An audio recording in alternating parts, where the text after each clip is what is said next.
फलटणमधील महिला डॉक्टरच्या आत्महत्या प्रकरणावरून राज्यातील राजकारण चांगलंच तापलेलं आहे।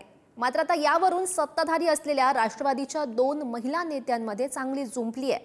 रुपाली ठोंबरेंनी राज्य महिला आयोगाच्या अध्यक्षा रुपाली चाकणकरांना घेरलंय। त्यामुळे राष्ट्रवादीचे अध्यक्ष अजित पवारांच्या डोक्याचा ताप वाढलाय। बघूयात।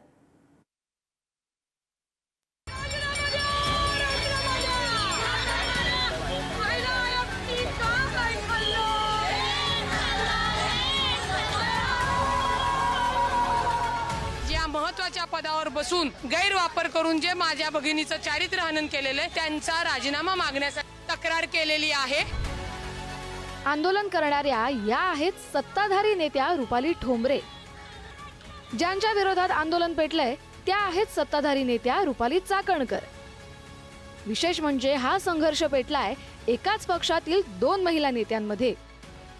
पुण्यामध्ये महिला आयोगाच्या अध्यक्षा रुपाली चाकणकर यांच्या विरोधात सर्वपक्षीय महिला नेत्यांनी गुडलक चौकात आंदोलन केलं।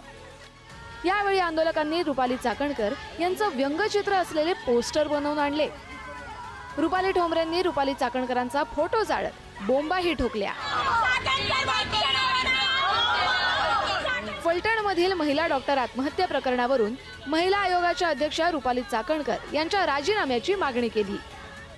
डॉक्टर संपदा पुन्हा पुन्हा घडता कामा नये। मेल्यानंतरही जर ट्रेस होणार असेल, तिचं चारित्र्य हनन करणार असेल तर हे या महाराष्ट्रात चालणार नाही। आणि हे चारित्र्य हनन कोण करतंय तर राज्य महिला आयोगाच्या अध्यक्षा करतायत।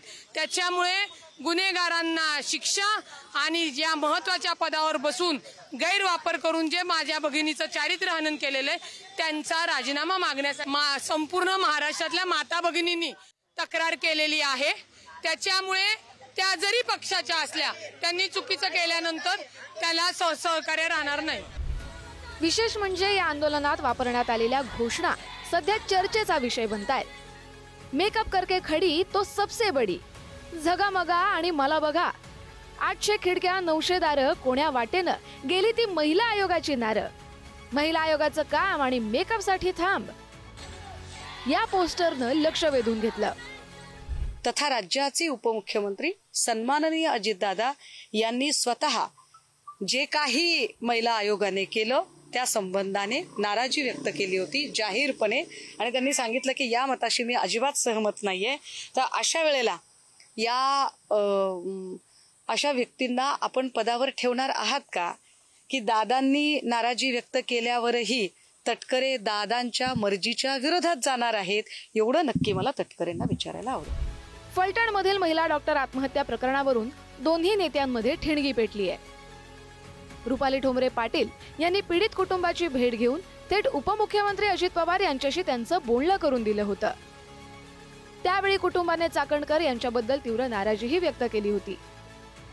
या दरम्यान माधवी खंडाळकर नावाच्या एका महिलेनं फेसबुक लाईव्ह करून रुपाली ठोंबरे पाटील यांच्यावर मारहाणीचे गंभीर आरोप केले। ठोंबरे पाटील यांनी हे आरोप फेटाळून लावले आणि रुपाली चाकणकर यांनीच राजकीय बदला घेण्यासाठी खंडाळकर यांना व्हिडिओ करण्यास प्रवृत्त केलं असा थेट हल्लाबोल केला।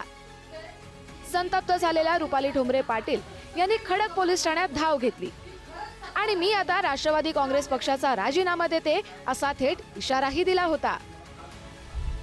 पदावरून रुपाली चाकणकर विरुद्ध रुपाली ठोंबरे यांच्यात स्पर्धा सुरू आहे। चाकणकर यांना महिला आयोगाचं अध्यक्षपद दिल्यानं ठोंबरेंनी नाराजी व्यक्त केली होती। 2024 मध्ये विधान परिषदेच्या आमदारकीसाठी चाकणकरांच्या नावाची चर्चा होती, मात्र रुपाली ठोंबरेंनी त्याला विरोध केला। एकाच महिलेला किती पदं देणार असा सवाल रुपाली ठोंबरेंनी केला। स्वारगेट बलात्कार प्रकरण हगवणे प्रकरणात चाकणकर यांच्या कामावर ठोंबरेंकडून आक्षेप नोंदवण्यात आला। फलटण महिला डॉक्टर आत्महत्या प्रकरणी चाकणकर बेजबाबदारपणे वागल्याचा ठोंबरेंनी आरोप केला। किती दिवस झाले नुसतं अजित पवार पीडितांच्या कुटुंबाला फोनवर बोलले, काय चाकणकर बाईला घरी पाठवलं नाही? असं कोणत्या रूपात अडकले अजित पवार? घरी पाठवायला पाहिजे।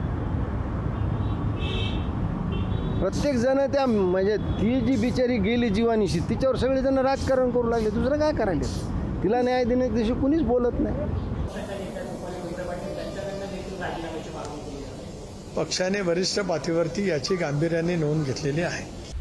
राष्ट्रवादीच्या प्रवक्त्या रुपाली ठोंबरे पाटील आणि राज्य महिला आयोगाच्या अध्यक्षा रुपाली चाकणकर यांच्यामध्ये आधीपासूनच 36 आकडा आहे.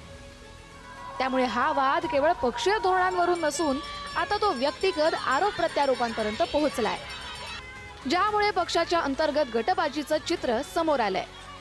यावर पक्षश्रेष्ठी कोणती भूमिका घेतात याकडे राजकीय वर्तुळाचं लक्ष लागलंय. ज्ञानेश्वर चौतमल, पुढारी न्यूज, पुणे.